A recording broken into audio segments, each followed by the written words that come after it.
What's up, everyone? Sports Snippets with Dennis Sullivan here. It's Sunday, the 1st of November. How are you? Tua wins his first start. All is well. If you like the content of this particular video, go right ahead and hit that like button. You can also find my podcast on various platforms, Sports Snippets with Dennis Sullivan. So, what do we see today? We saw a 3-3 Dolphin team coming off a bye week, showing tons of energy and beating a team with a winning record in the Los Angeles Rams, who up to this point were one of the better teams in the NFC, by a score 28-17. Very, very positive result there. And I'm going to go over in these next few minutes the keys to this game. I have mostly good things to say, but not everything that I have to say is particularly positive for the Miami Dolphins. So let's get right into it, guys. Today's game was a game, yes, it was Tua's first start. I get it. I understand it. But this was a game of Jakeem Grant, number one, with the giant 88-yard punt return and the beautiful 45-yard kick return. Those were his only two returns, by the way, of the game. And a game also for the Miami Dolphin defense with the huge fumble recovery on the sack, leading to a touchdown in the first half. And then came the offense. So the offense today was almost like an afterthought.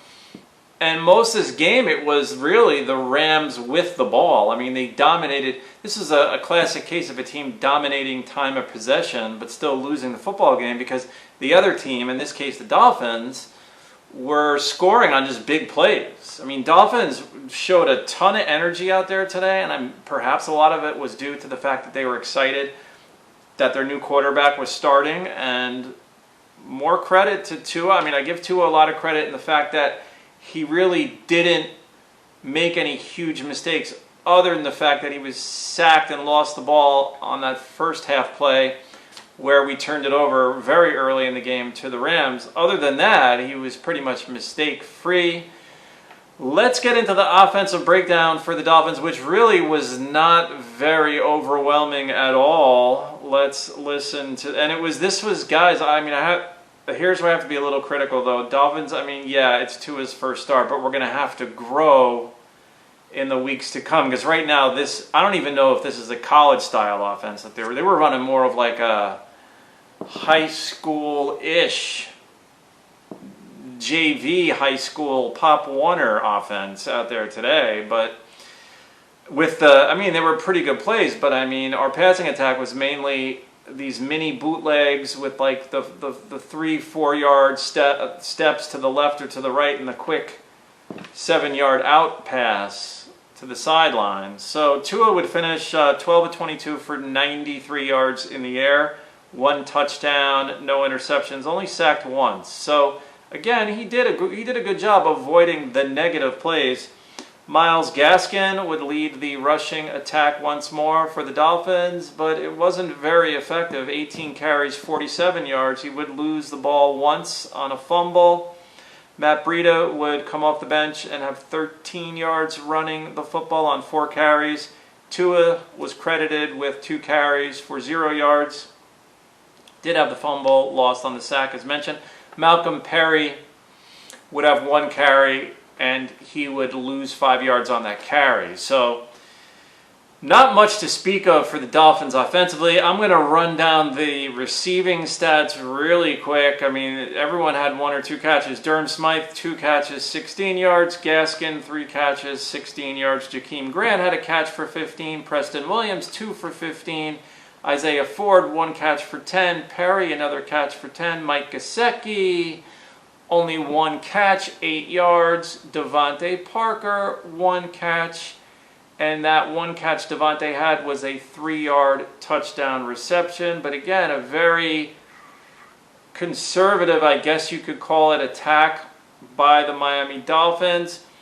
For the Rams, I mean, Jared Goff, they would throw the ball almost 3 times more than the Dolphins. They had to, though. 35 out of 61, 355 yards, 1 touchdown, 2 interceptions, sacked twice. When he needed to make big plays, he just really couldn't. Goff was kind of off, and credit to the Dolphins. I mean, Goff would wind up throwing 355 yards, yeah, but he was off his timing a lot. And I think the Dolphins have a lot to do with that, because they were pulling out these like little mini stunts and sending different guys, and they were doing these little, if you want to call them stunts or tricks defensively, to throw off Goff's timing and catch him by surprise on a couple of occasions. Darrell Henderson Jr., the Rams' very talented running back, would rush the ball for 47 yards on 8 carries. Malcolm Brown had 10 carries, 40 yards. Cam Akers, the rookie from Florida State, would have 35 yards running the football on 9 carries. Robert Woods, as he usually does from the wide receiver position, gets involved a little bit in the running game, and he had 2 carries for 9 yards. One of those carries was a touchdown. That was early on in the game to get the Rams actually off to a 7-0 lead early in the game. Cooper Kupp had a big game for the Rams, 11 catches, 110 yards receiving. Woods, it was really Kupp and Woods had good games. Robert Woods would have 7 receptions, 85 yards, and also a receiving touchdown. So both the Rams' touchdowns were by Robert Woods, 1 through the air and 1 on the ground. Josh Reynolds, 4 catches, 44 yards. You had Gerald Everett, 5 catches, 32 yards. Van Jefferson contributed 2 catches, 23 yards. Cam Akers had 19 yards receiving on 1 catch. They should probably involve Cam Akers maybe a little more. Maybe, I know he was banged up a little bit there earlier in the season. I think he missed a game or 2. I might be wrong on the 2 part. I think he definitely missed 1 game though. But they should think about possibly involving him a little bit more. Brown would have 2 catches, 17 yards. Tyler Higbee, as you recall, really came on strong last year. 2 catches, 14 yards. Henderson Jr. had 1 catch for 11 yards. So from a Rams perspective, they're starting to develop this reputation of kind of going on the road and not playing well in the first half. I don't know what's going on here, because I know that Buffalo game, which I believe was in Buffalo, they were getting crushed in the first half. I watched that game actually earlier this year. And then they would come back and almost win that one. Today, the same thing. They were getting pretty much crushed in the first half, would come back to make it interesting, but would still lose 28-17. So Rams fall to 5-3, still a pretty good record. I still say the Rams get in the playoffs. If I had to say yay or nay on that, I think they have enough talent certainly to get in the playoffs and maybe even make a run. It's still early, it's mid-season.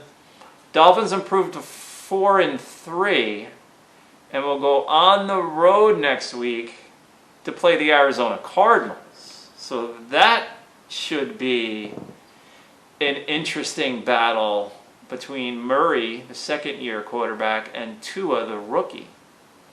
But I'll say this, the Dolphins need to expand that offense, or else you're going to have a whole bunch of very, shall we say, unhappy wide receivers. And if you have anyone on the Dolphins on your fantasy team, you may want to hold off for now, just saying here, until they get things sorted out offensively, because no, it's very conservative so far. But that could change, guys, as Tua gets his experience. You know, and this is, I'm not blaming this on Tua necessarily. This was more the scheme and the game plan that they were in. So that's where we stand, everyone. That's where we stand. Overall, a good game by the Dolphins, fueled by the special teams and the defense. That's what won it for the Dolphins today. Jakeem Grant, outstanding job with the punt return and the 45-yard kick return. Great job by Jakeem Grant. My game ball goes to Jakeem Grant. You guys, if you want to give a game ball to whoever else you want, go ahead and leave a comment below who your game ball goes to, but my choice is Jakeem Grant. This is Dennis Sullivan saying I'll see you soon. That's right. Let's see what happens. Dolphins, Cardinals. That'll be a 4:30, I believe it is, start. They're not playing the early game that day, so that's around a 4:30 Eastern time. start on Sunday, the 8th of November. And I'll talk to you real soon. Bye for now.